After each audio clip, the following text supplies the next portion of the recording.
In the presence, in the vicinity, within 8 to 10 nautical miles, were 2 other surface support vessels, a rescue tug and a support vessel. Dalawang support vessel ang namataang kasama ng na-monitor na submarine ng Russia noong November 28 ayon sa Philippine Navy. Isang rescue tug vessel at isa pang support vessel. Ayon sa Philippine Navy, ginagamit ang mga ito kapag nagre-refuel ang submarine o kaya ay may isasagawang minor repair. The support vessel mentioned that they were there to refuel the submarine. While it is true that submarines are designed to travel not only on the surface but also submerged. And when submerged, they have less effects of the weather. Ayon kay Rear Admiral Roy Vincent Trinidad, tagapagsalita ng Philippine Navy sa issue ng West Philippine Sea, ang pag-surface o pag-ibabaw ng submarine ay posibleng pagbibigay ng signal ng kanilang presensya sa lugar. Bagamat naalarma ng una ang Philippine Navy, kaya ito nagpadala ng mga barko at air asset para kumpirmahin ang presensya ng submarine. Pero base sa konteksto ng pangyayari, posibleng magre-recharge ng baterya o nag-refueling lang ito.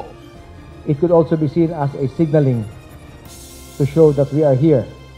But for the context of the situation, it was more of to receive fuel or supplies or to do some minor derangement repairs.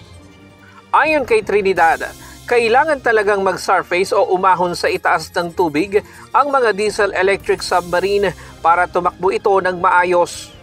Sariling kagamitan ng sandataang lakas ang ginamit para ma-detect ng AFP ang submarine at walang tulong ng ibang bansa. Bunga rin ito ng AFP modernization ng pamahalaan. I mentioned earlier we monitored almost 13,000 maritime traffic or ships within our EEZ for the month of November. Included here is the submarine and the 58 PLA Navy and Chinese Coast Guard. So yes, this is part of our modernization.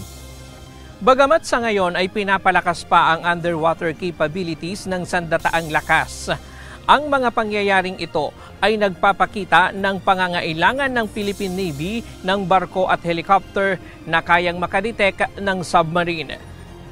Yes, that need has been noticed by the Philippine Navy years ago. That's why in our ReHorizon 3 that already includes more corvettes, more ships, and other anti-submarine warfare capabilities. Ryan Lacanlale, UNTV News and Rescue. Diyos ang aming sandigan, serbisyo publiko ang aming pinahahalagahan.